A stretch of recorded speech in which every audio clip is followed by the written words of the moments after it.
Right, let me introduce myself first. My name is Aris. You can call me Aris. I am the program leader of this Master of Science in Green Business Management. All right, so to start with today's information session, we will start to introduce what is ESG. You might have some basic understanding, but how important is ESG and why do we want to study ESG is probably something you want to learn before you make a decision as to whether you want to apply for this program or not. Importance of ESG for sustainable business. Probably you have heard of some terms of ESG, sustainability, SDG, CSR. So what are these things and why are they important for today's business? And why is it such a hot topic? So this is a brief evolution of concepts in relation to sustainability, CSR, and ESG. Fast forward all the way to 2015. So this is what's impacting us today, because that's where United Nations coined the term sustainable development goals, which is today what today a lot of business are using to guide their ESG and sustainability efforts and practices in their company. Is it really that important? And what is ESG? So it basically talks about the environmental elements, which is quite easy to understand, right? First of all, reducing the usage of our natural resources. And secondly, after we use it, can we reuse it again? Because resources are limited. And then thirdly, can we reduce pollution? Social. So it talks about diversity. We talk about DEI these days. If you work in the field, you know what is DEI. Diversity, equity, and inclusion. The third thing is about governance. So this word is quite tricky. Many people think it's about the government, but look closer, it's called governance. All right, it's not government. So it's about how you manage your company so that the shareholders can get good return in a legal way, right? Governance. Now, these are the SDGs that is proposed by this tiny blue logo here, comes from United Nations. Okay, so in 2015, they proposed these 17 SDGs. And these SDGs guide all the ESG practices of companies and also government. Why are companies so concerned about this ESG? It's because they need to do well in ESG in order to get good ESG rating. And if they get good rating, the investors will like you. They will invest more. The institutional investors will invest more. Banks will be willing to borrow money. So you can have a lot more funding to operate your business. Okay, that's why companies do want to have good ESG rating. Companies got puzzled. What should we do to achieve good ESG rating? You follow different ESG standards and frameworks when you operate your business. One of the things that many companies are working on, scope 1, 2, 3 carbon emission. So many companies have to comply to this. Of course, publicly listed companies have to comply to these scope 1, 2, 3 carbon emission reporting and compliance requirements. So how can we do that? Circular economy. One of the mindsets and mentality that people should have in order to pursue a lower carbon emission, a more environmental and more sustainable world is to do this, right? Refuse, right? Kind of strange, right? We usually call reduce. But the first thing is refuse. Think twice before you buy anything. So ESG and sustainability has been used and has been applied to different areas of businesses. One of the very important area is green finance. You probably have heard of these terms somewhere. Green finance talks about managing risk, disclosure, that's very important too, and collaboration with different organizations trying to extend the lifetime of the business. That means trying to increase sustainability of the business. So green finance is one thing. Another thing that is also very important, we talk about how can we minimize the damage on the environment. And it's related from production all the way to consumption. For example, these days we talk a lot about local purchase, right?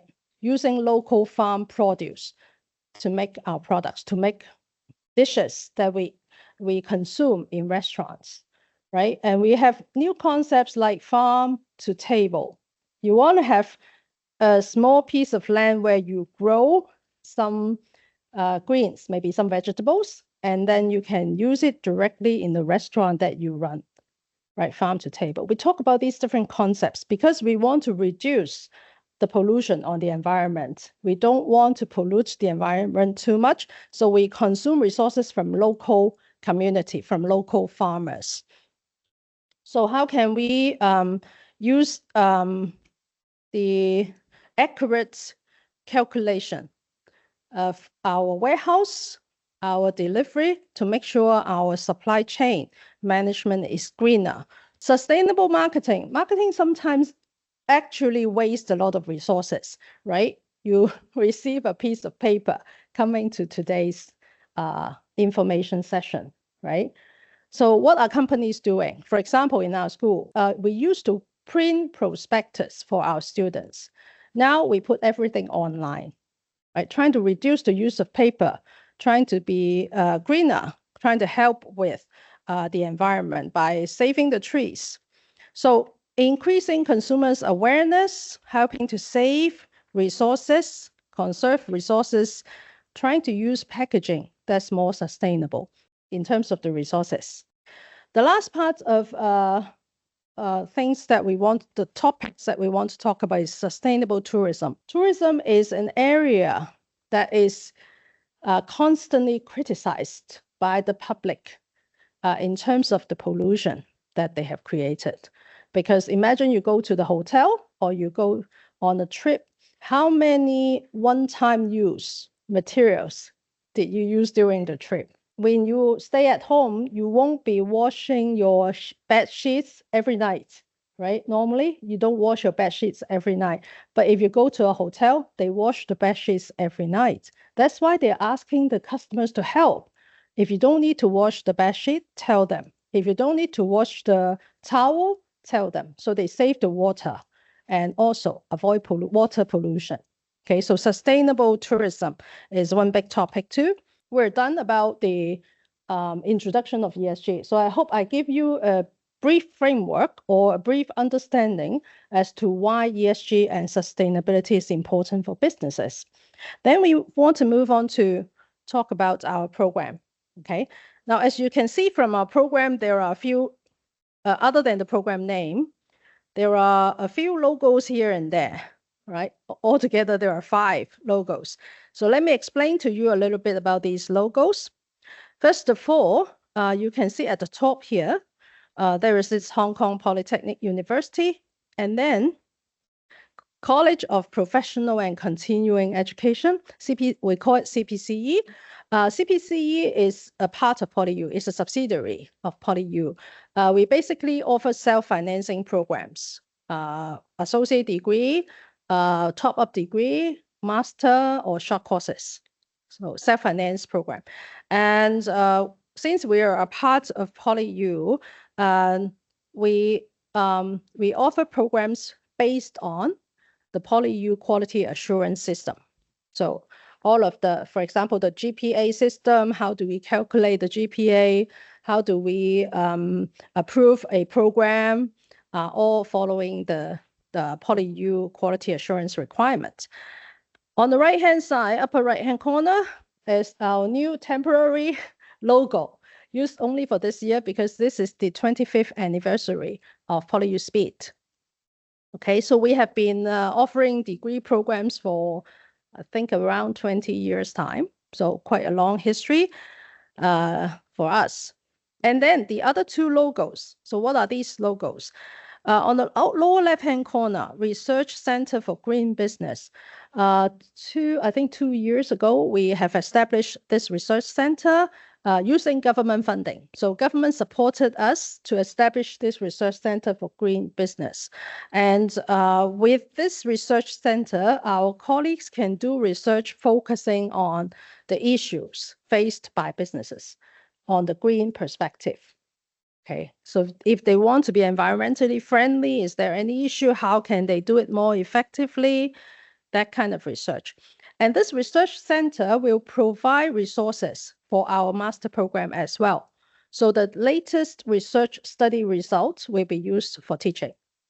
Okay, students and staff can make use of resources from this research center, so including the master program students.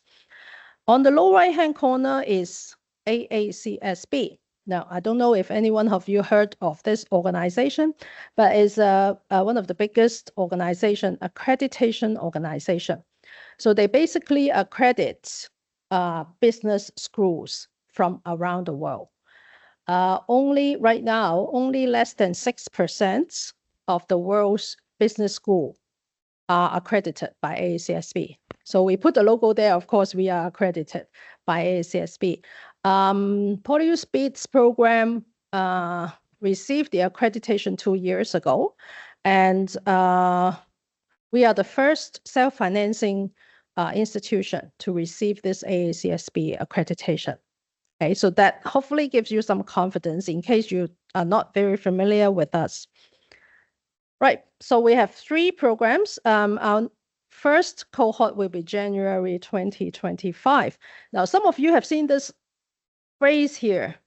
The offering of the program is subject to the final approval of Hong Kong PolyU in late 2024. So someone asked me, hey, is it going to be offered or is it not going to be offered? Now, the PolyU approval process is quite long. So there are many steps and many committees that we need to get approval from, both internal committees within CPCE, PolyU committees, and also external committees that we need to get approval in order to offer one program. So it's a long process. We have already gotten approval from PolyU once, and we need to go to external parties and go back to PolyU again. So that going back to PolyU is not done yet. But then we have gotten the approval for one time already. So we don't see any major problem in offering the program. So that's the situation. The 3 programs that we are offering are of the same status because we plan and we prepare the proposal at the same time. Right, so since you are interested in our master degree program, you probably want to know a bit about PolyU. For local friends, you probably have heard of this university for a long time. For overseas friends, PolyU is ranked this year 57th in the world's university. So world means we have around 20,000 universities in the world.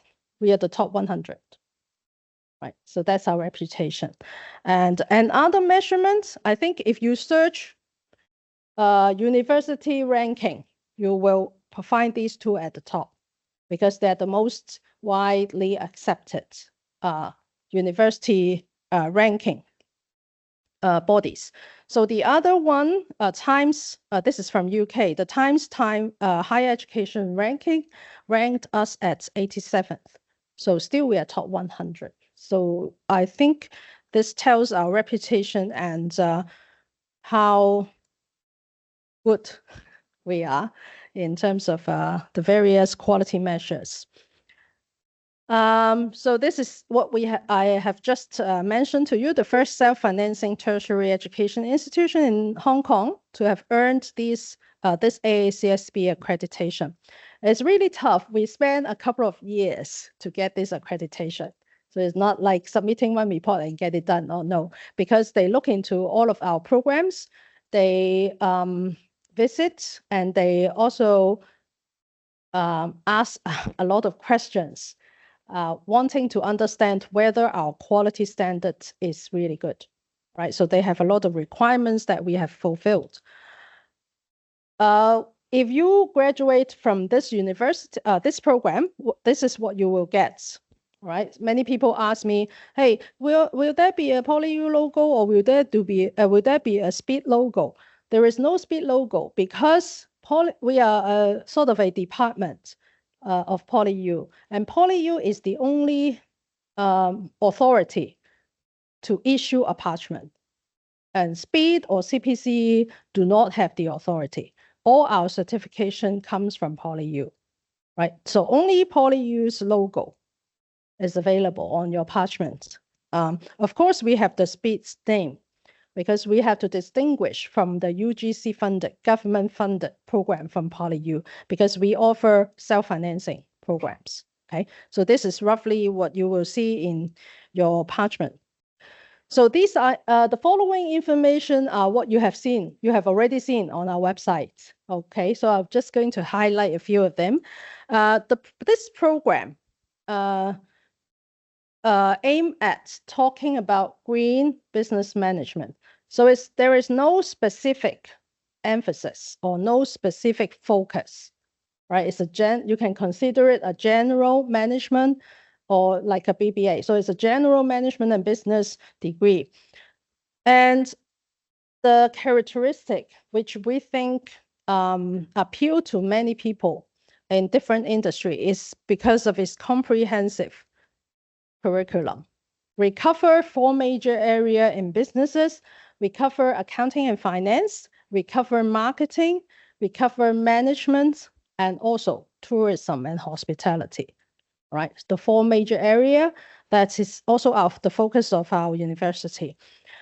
Specialized curriculum meaning we focus on sustainable and green business. So that's the focus. Graduates will be able to work in different positions, right?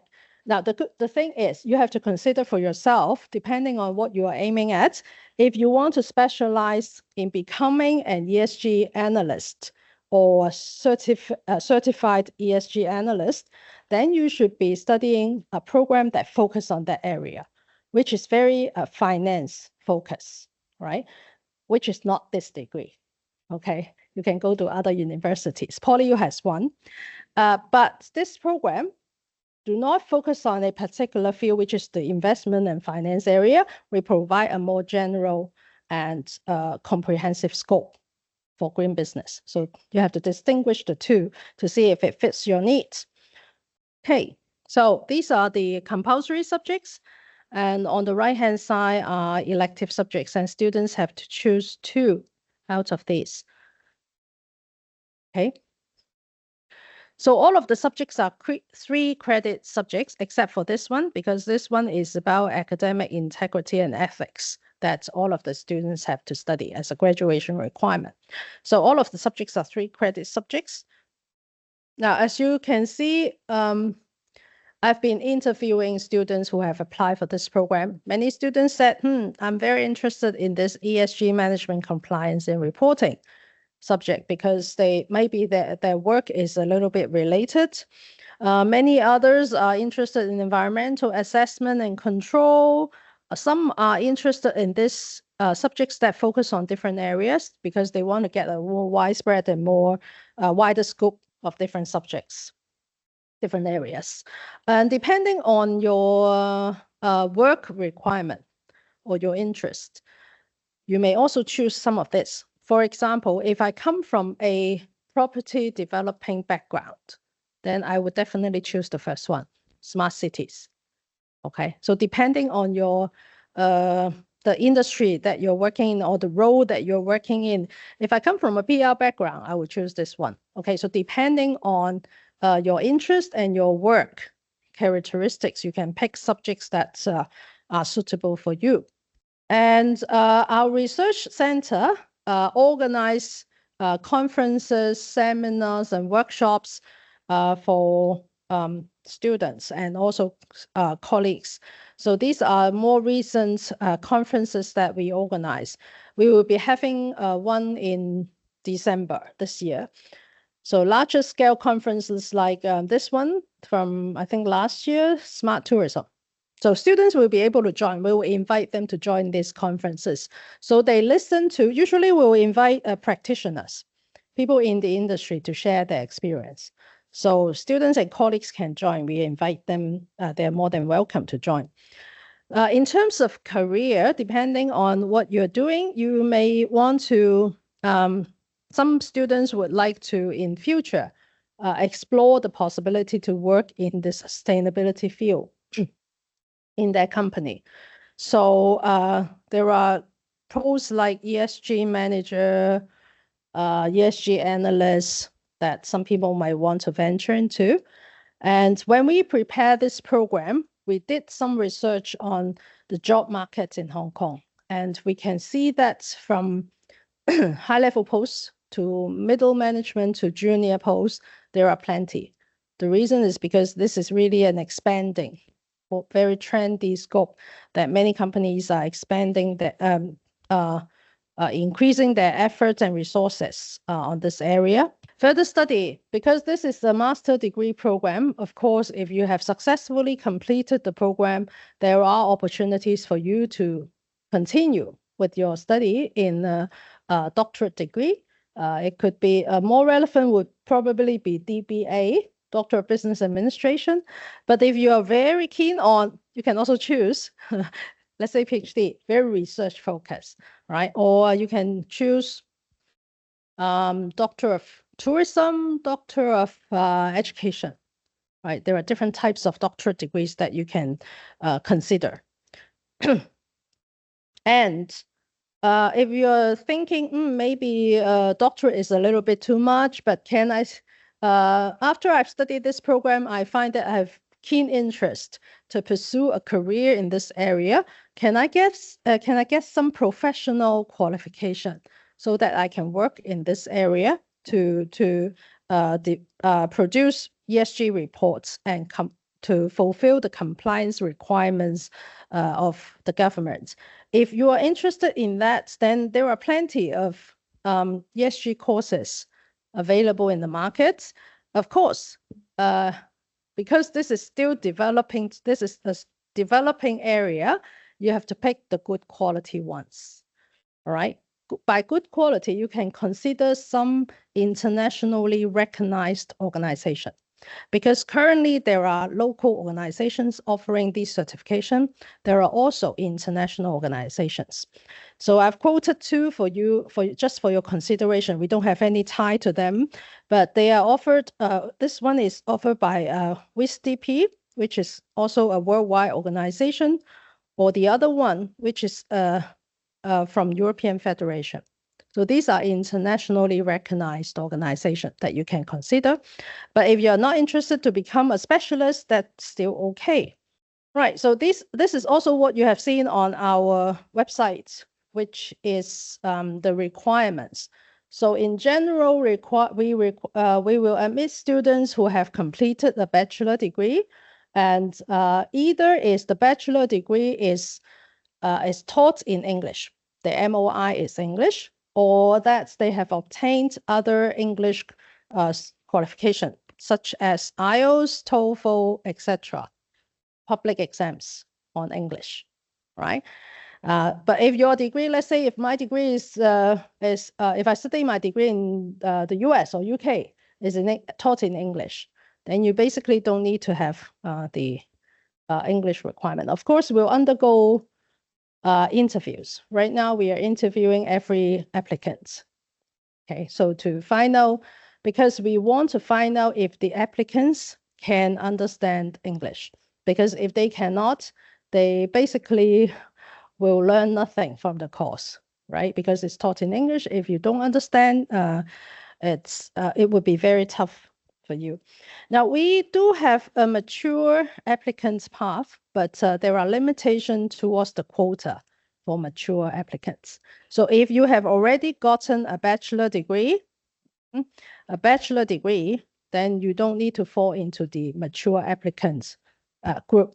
Mature applicants are only for those who do not have bachelor degree, right? But maybe they have like 20 years of experience in the industry, okay? All right, that's about it for ESG and also our program.